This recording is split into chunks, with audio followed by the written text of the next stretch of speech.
Okay. Well, let's start with Crier's Cross. As you can see, it's on manuscript, in manuscript format still. We're working on it. Everything changes when Tiffany Quinn disappears. 178 of the 212 residents of Crier's Cross, Montana, joined Sheriff Greenwood in a search that lasts 5 days from sunup to after dark. School is closed, students all taking part, searching roads and farms, trudging through pastures of cattle and horses, through sections of newly planted potatoes, barley, wheat. Up to the foothills and back along the woods, they travel in groups of 2 or 3, some nervous, some crying, some resolute, shouting to the other groups now and then so nobody else goes missing. Cell phones aren't much good out here, spotty at best. Crier's Cross is a dead spot. But there is no trace of Tiffany Quinn. She is gone, impossibly, because to imagine foul play here in the humble town of Crier's Cross is laughable. And to imagine the sweet 9th grade bookworm running away, going off on her own, it's also impossible. But gone she is. Kendall Fletcher flinches and casts regular glances behind her out of habit. Scared about the younger girl's disappearance, true, but also unsettled for this shakeup in her schedule. The final week of her junior year canceled, everything left unfinished, open-ended, her whole routine is off. She travels the hundreds of acres of her parents' farm and beyond into the woods, wearily counting her steps through the potatoes and grain fields and trees. Counting, always counting, people, cows, deer, hoping not to have to count grizzlies or cougar. Her best friend, Nico Cruz, walks next to her. Boyfriend, he'd say. But boyfriend means commitment, and commitments she can't keep tend to make Kendall feel prickly. Come on, she says, let's run. She takes off through the field, and Nico follows. They pass an imaginary soccer ball between the rows, occasionally yelling out, "Tiffany!" Once they see a big brown lump at the edge of Nico's family's barley field. But it's not Tiffany, just a roadkill deer. It's been 5 days. She's not here. She's not anywhere.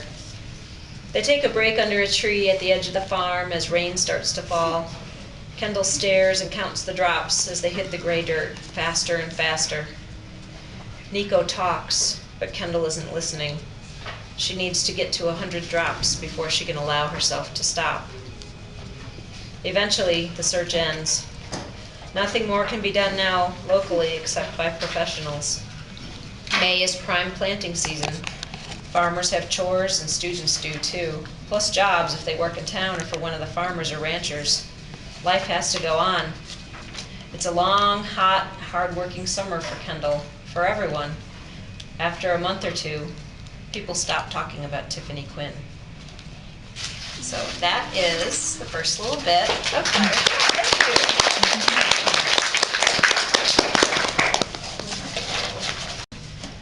The Purge. There was a hint of wind coming over the top of the stone walls and through the barbed wire sky on the day Alexander Stowe was to be purged. Alex waited in the dusty commons of Quill and felt the light breeze cooling the sweat on his upper lip.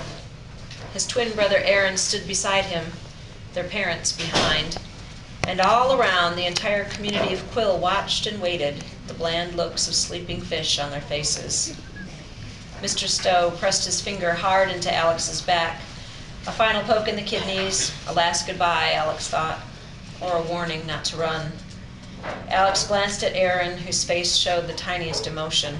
Scared, was it, or sad?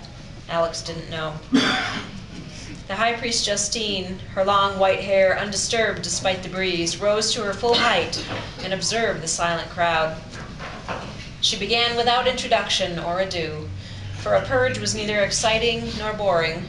It just was, as many things just were in Quill. There were nearly 50 13-year-olds this year. The people of Quill waited to hear which of these children had been marked as wanted and necessary, and, by process of elimination, who remained to be purged. Alex scanned the group. and their families around the giant half-circle of the amphitheater. He knew some of them, not all. Alex's mind wandered as the high priest Justine announced first the names of the Wanteds, and he startled only slightly as the high priest spoke his brother Aaron's name. Aaron, who'd had nothing to worry about, sighed anyway in relief when he was among the 15 names called. The necessaries were next. 13 names were read. Alexander Stowe was not one of those either. Even though Alex knew that he was unwanted and had known ever since his parents told him over breakfast when he was 10, the knowledge and 3 years of preparation wasn't enough to stop the sweat that pricked his armpits now. It was down to a mere formality, unless there was a surprise, which there sometimes was, but it didn't matter. Everyone stood motionless until the final 20 names were called. Among the unwanted, Alexander Stowe. Alex didn't move, though his heart fell like a cement block into his gut. He stared straight ahead as he'd seen the other unwanteds do in past years. His lip quivered for a moment, but he fought to still it. When the governors came over to him, he put his arms out for them to shackle with rusty iron bands. He made his eyes icy cool before he glanced over his shoulder at his parents, who remained unemotional. His father nodded slightly, and finally took his finger out of Alex's back after the shackles were secure. That was a minor relief, but what did it matter now? Alex's brother Aaron sniffed once quietly, catching Alex's attention in the silent amphitheater.